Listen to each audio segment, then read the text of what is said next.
Hello everyone, Mr. Science Mover here. A lot has happened since my last behind the scenes video. We got an entirely new act and a new cleaner. But let's talk about what I got right. Assuming a mysterious symbol such as this one would not appear in the rocks of a ridden hive, this must mean whoever made those warp chests has made their way out of the hives somehow and is now running around the overworld drawing them, potentially to summon something big, perhaps even bigger than the abomination that created those tunnels in the first place. It may even be connected back to our good friend, the giant glowing abomination egg. The lore of this game is all over the place, so it's hard to know, but given that DLC number 2 is clearly connected to DLC number 1, I believe whatever these glyphs are designed to do will finally be revealed in DLC number 3. I think we can say without a doubt that my most outlandish speculation was 100% correct, which is baffling. We can see that with the new cultist enemies, the drawings on the walls, the new cutscene, this new banner, whatever this hole is, and whatever all of this is, the Totem creators are clearly trying to resurrect their so-called god. Moving on to things that are more hidden in the files, we have some new Titan Egg audio. Have a listen.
Despite not getting our glyph collection mechanic in this update, they did get some new audio. Here's what those sound like.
In terms of our challenges, we have a ton more information on those, confirming that they are indeed coming.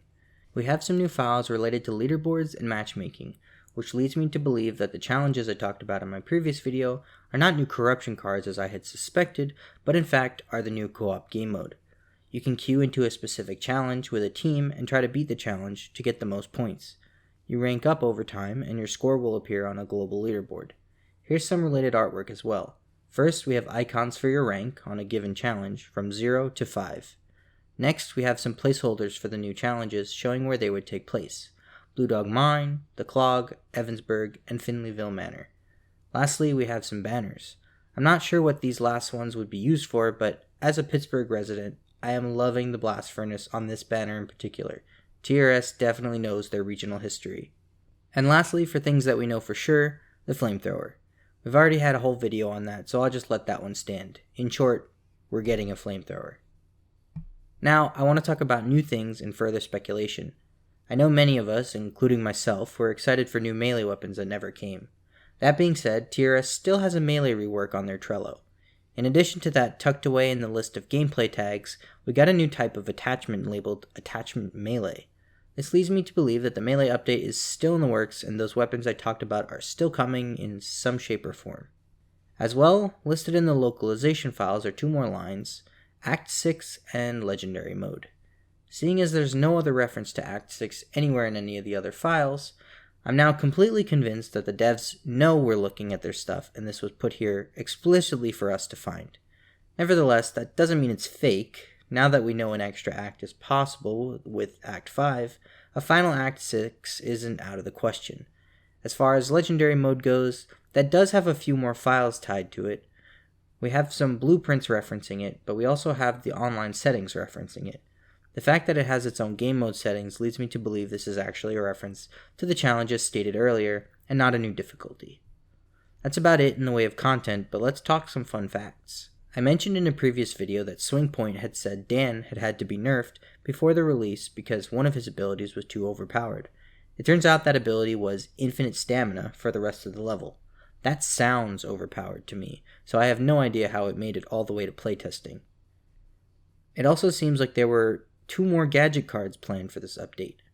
First, we have Ether Bomb, which would have occupied your support slot and cost AR ammo to slow enemies within a given radius. We also have Concussive Blast, which would have occupied your offensive slot and cost SMG ammo to emit a pulse that dealt stumble damage within a given radius.